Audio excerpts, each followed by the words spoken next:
Yes, Doc Rich. I call myself your business doctor.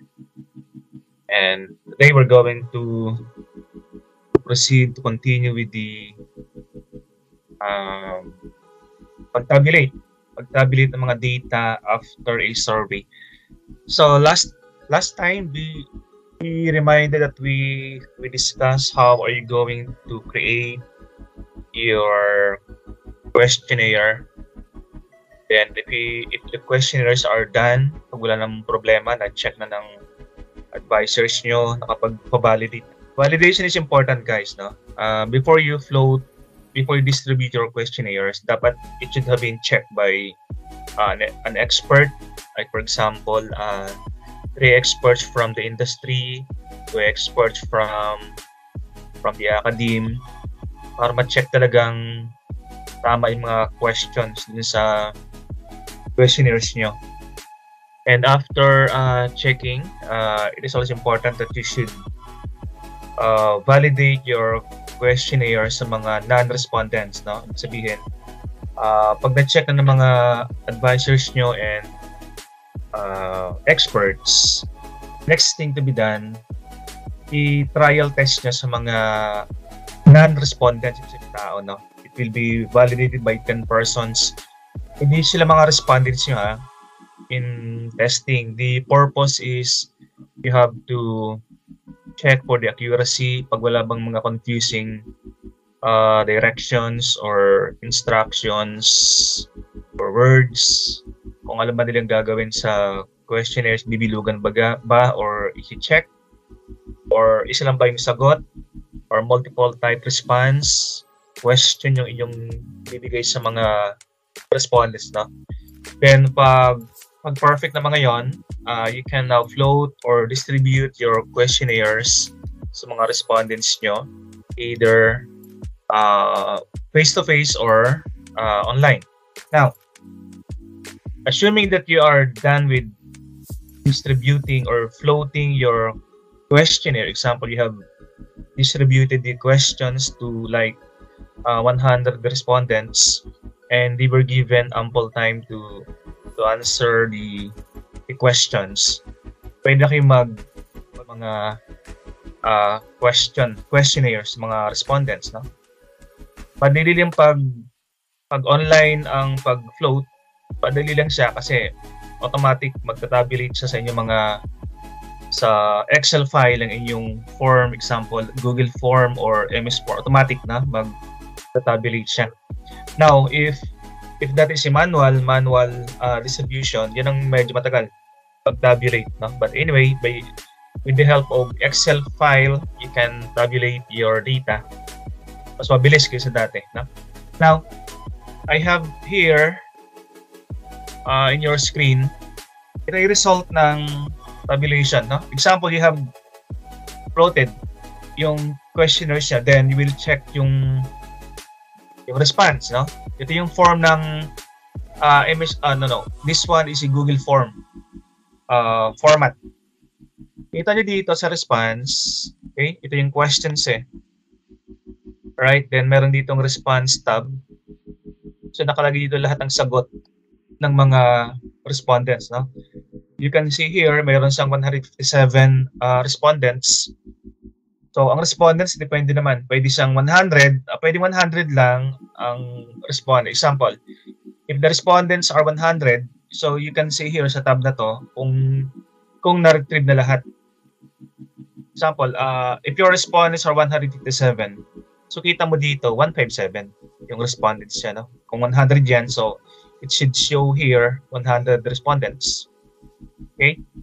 Then, this one will show yung result.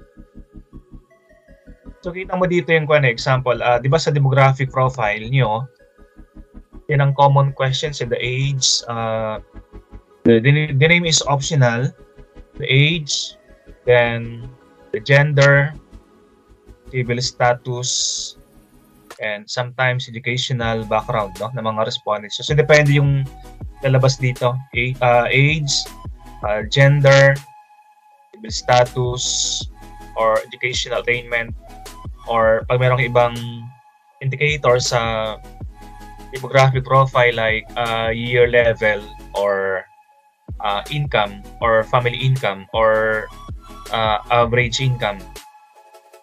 Lalabas sa dito. Ang maganda dito, yung age dito ay nakatali na. Hindi ka na magtatali sa Excel kung meron ka ng result dito ng age tabulation. Kaya lang ito by percentage, no? Hindi siya, but di makukuha dito yung frequency.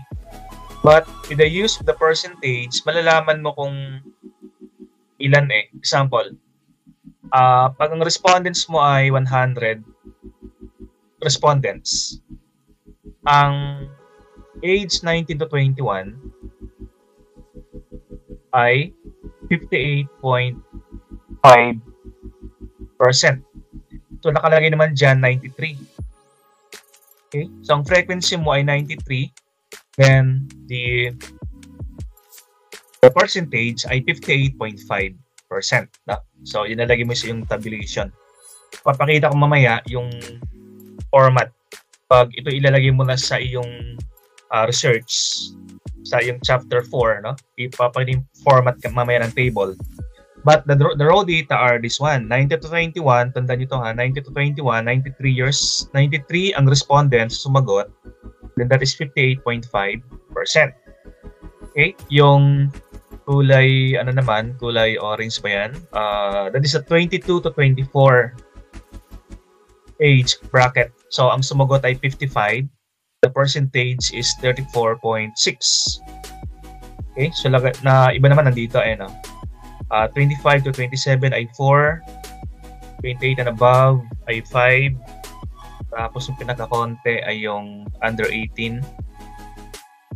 That is at under 18 is only 2 respondents. That is only 1.3%. Okay, so lumalabas naman dyan, ha? Then the next profile is the age of the respondent. So, ganun din, nakalagay din dyan, ha? Ang 70.2 ay female, that is for female, that is 113, that is 70.2%. Then, yung mga 21.7 mga males naman, that is 35 respondents, and that is 21.7%. Then the LGB, and merong they prefer not to disclose, so 2 respondents prefer not to disclose. So lahat to ay pareho hanggang sa civil status. Okay, ang pinakamarami 98.7%, that is single. Out of 157, that is 155, that is 98.7%. Ayan, no? So ganun sa kadali. Now, isusulat mo to sa inyong ita-table mo to. You will not present the result in a pie graph. No? You're going to present that in a table. Example, dissertation, research, or feasibility study. No? I'm going to show now. So tandaan niyo itong mga result, ha. That is automatically generated ng form, no? Now, you're going to write the data. So I'm going to change my screen. So, balikan ko to ng new presentation.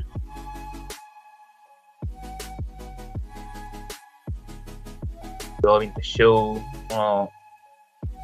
the Excel format.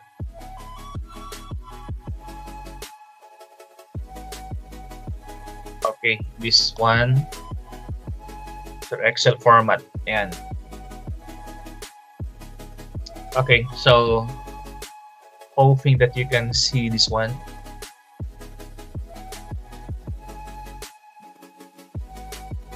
Alright. Yung kaninang kinuha natin sa pie graph, ito siya. Example, frequency 15. That is 15%. Sa ano to, sa pag meron kang indicator sa programs taken, so ganoon din. But if you have indicators like age, ayan, Diba sa ating format kanina, sa ating pie graph, nakuha natin yung frequency, di ba? Ilan below 15. Or, nakuha din natin percentage, right? 4%. So, ililipat nyo lang dito yung galing sa pie graph kanina. Ililipat nyo lang dito. Ito yung frequency. Ito yung mga sumagot, no? Ito naman yung percentage. Ayan, automatic siya nakalagay dyan, no? So, ilagay nyo siya dyan. Okay? Ang wala dun sa ano kanina, sa pie graph, yung ranking. Right?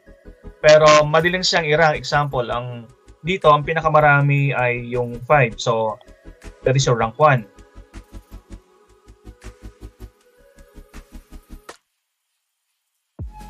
Okay, itong pinakamarami ay itong, okay, so, ito, ulitin ko itong presentation dito. Baka kasi nakita sa screen kanina. Okay. Sa inyong table, meron kayong 4 na columns. The column for indicator, the column for frequency, the column for ranking, the column for percentage. Ito yung pagkakasunod-sunod, 4 na columns yan. Okay? So, itong sa indicator, you will just write here yung lahat ng indicators nyo. Depende na kung yan ay age, ang demographic profile. So, lagay dito yung mga bracket. Kung ito naman ay demographic profile for the gender, so ilagay dyan yung title ng gender. No? That is the first column. Then, sa inyong second column, you're just going to write yung frequency or total, that is the F. Then pangatlong column yung percentage. Then pang-4 na column yung ranking. Right? Yung letter F and percentage, madali na yan kasi yan ang kinuha natin sa ating pie graph kanina. You can recall, di ba? Kanina, natin pinakita yung pie graph. So nakita natin doon kung ilang percentage. Example, below 15. Ilan yung sumagot. Lagay dito, ilan yung sumagot, ilan yung 20 to 25, ilan ang sumagot. Okay? Then yung percentage, kanina sa pie graph natin, yung bilog, no? Pinakita din natin doon yung percentage, kung ilan. So, you will just write here, ilang percent, 4, 5, 2, 1. Ang wala doon sa ating ranking kanina, ang wala sa ating pie graph kanina ay yung ranking. So, you will do that manually. So, madali naman yung manual, di ba? Example, sa ranking, pinakamarami yung 5. So, that is your rank 1. Then, rank 2, yung 4. Then, rank 3. Okay? Now, may mga cases na may dalawang indicators, tatlong indicators, ang magkakapareho ang laman. Example, dito sa ating table, tatlong indicators ang magkakapareho. So, 1, 1, 1. So, we should break the tie. So, kasama pa rin sila sa ranking natin. So, how are we going to break the tie? So, just get yung mga 6 kasi sila. So, dapat yan ay hanggang rank 6. But since may tie, kunin natin yung mga hindi pa na-rank. So, 3 ang hindi pa natin nararank. At ang natitirang rank ay rank 4, rank 5, tapos rank 6. Okay? So just add the 4 plus 5 plus 6.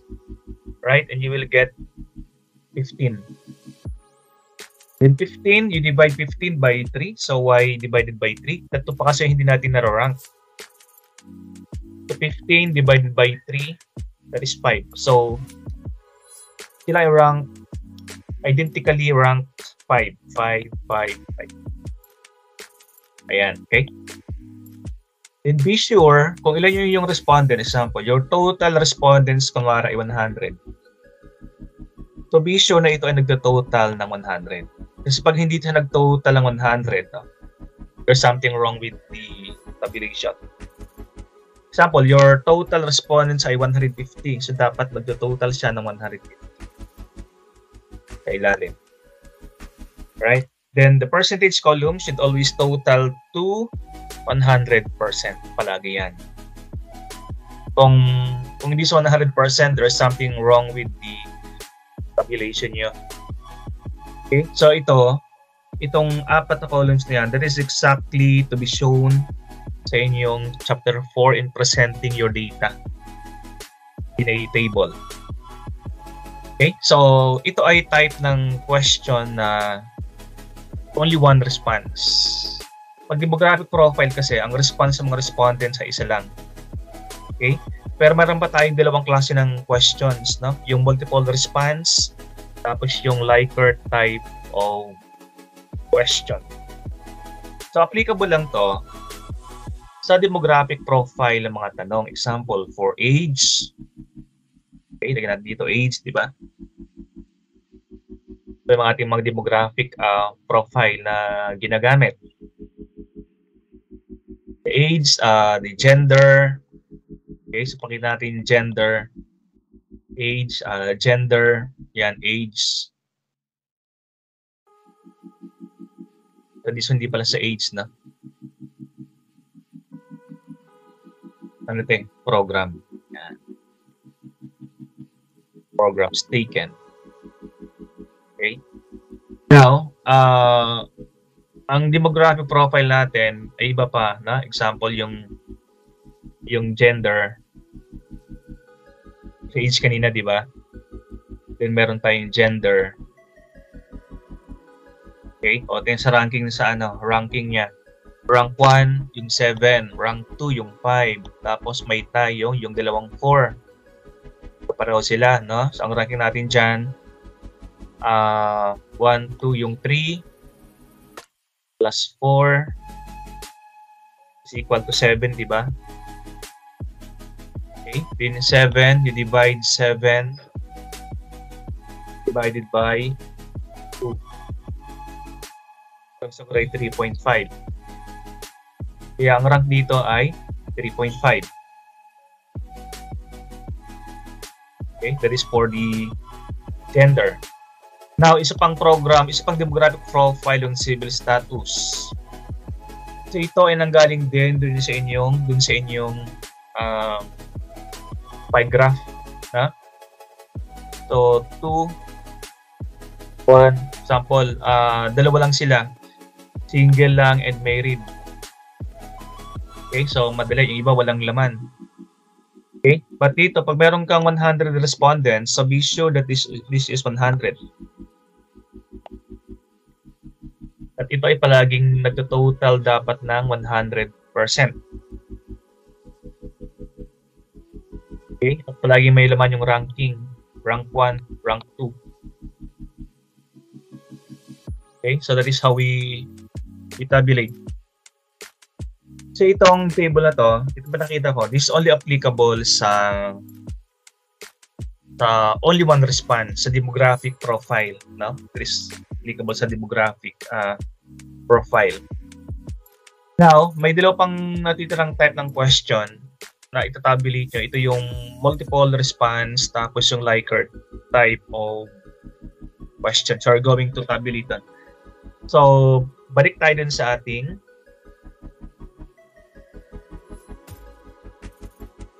table. Yan. So, I will exit this one. Papalitan ko. Babalik ko yung table. Ibabalik ko yung result ng pie graph na inyong tabulation. Okay, ito. So, hoping that you can see. Alright. Tapos tayo sa one response, diba? Sa mga demographic profile. Ito naman yung sa Likert. Yan. Itong 5, 4, 3, 2, 1, madalas sa inyo ginagamit. No? So, depende sa Likert nyo. So, dito naman, meron na siyang result. Kaya lang, mahirapan kayo dito i-tabulate natin. Critical thinking, para hindi ka mahirapan, of course you can use this one, no? Itong critical thinking, ito yung mga indicators nyo. Di ba mayroon kayong 9 na indicators. Okay? So, pinagawa ko sa inyo, di ba? Kaya lang, para di ko mahirapan, kasi baka mahirapan ko yung pagbasa nitong itong Likert na to. You can do this manually. Pag di kayo sanay dito, you can do this manually. Of course, you can use the data dito. Okay, example. Sa problem solving skill na indicator, yung sumagot ng great extent ay 21. Yan. Yung sumagot ng to a large extent ay 64. Then 59. Then 11. Yung sumagot ng 2. Tapos yung sumagot ng to no extent ay 2. So, ang gagawin nyo dito, lipat tayo dito ha. Ang sumagot ng 5, di ba 5, 4, 3, 2, 1 ang Likert natin? So, you're going to tally ilan sumagot ng 5, ilan sumagot ng 4, ilan sumagot ng 3, ilan sumagot ng 2. Okay? So, ang respondents dito ay 157. Tingnan nyo ha. Pag tinurok ng kulay blue, 41. 41 yung respondents dito. So, i-add natin kung magtatali siya ng 157. Yung kulay blue, 41. Yung kulay orange, 61. Yung kulay light orange pa, 45. Yung kulay green, 6. Yung kulay purple, 4. Okay? Pag in-add mo sila, 157 lahat. So, lahat yan, 157. 43 plus 67 plus 40 plus 6 plus 1. 157 lahat yan. So, ang gagawin nyo, para makuha nyo yung weighted mean, kasi ang weighted mean dito ay ito yung kino-compute natin dun sa ating table. Okay? So, 41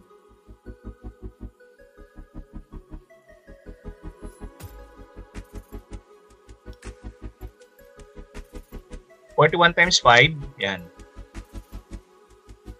So, ganun mangyari. 41 times 5, 61 times 4, itong nasa taas 61 times 4, 45 times 3, 6 times 2, 4 times 1. So, multiply nyo ha. Kunwari, 41 times 5. That is 205. Ilista nyo ha, that is 205. Isa tayo. Tayong papel. Yan. So, kunin natin 41 times 5. 41 times 5. 205.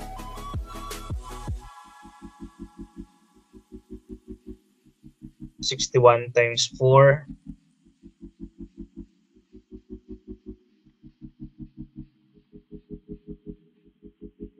244.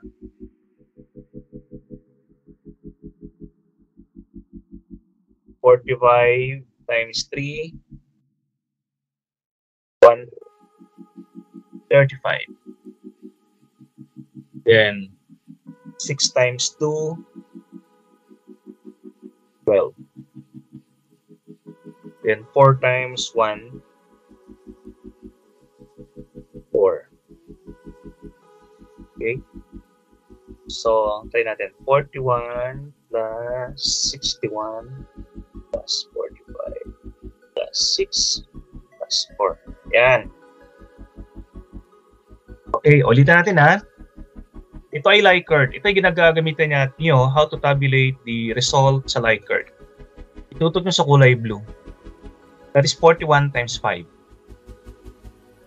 That is 61 times 4. That is 45 times 3. 6 times 2. Then 4 times 1. Isang indicator lang yan, guys. Okay? So dito, ganun din. So meron siyang ilang indicators ba to? Meron siyang marami siyang indicators dito eh. So about indicators, ganun gagawin niyo. Ayan, para mabilis. Okay, sa Likert to don't be confused. Likert scale ito na tabulation, yung 5, 4, 3, 2, 1. Okay, unang-una, punta ka sa response, sa tab, then lalabas yung result ng inyong Likert questionnaire. Okay, dito mas sa ilalim, ito yung mga indicators nyo. Di ba meron kayong 9 indicators na pinagawa ko sa inyo. So ito yung 9 sa ilalim. 1, 2, 3, 4, 5, 6, 7, 8, 9. Ayan, no? Ganun karami yung indicators sa na ginagamit nyo. Then multiply. Yung sinabi ko kanina. Example dito sa critical thinking, 25 times 5, 68 times 4. So get the product. 7 times 3. Then 6 times 2. Okay? So hoping na sulat yun then iwanan natin to para ipakita naman paano siya ilalagay doon sa ating table. So balik ulit tayo sa ating table na pinakita kanina.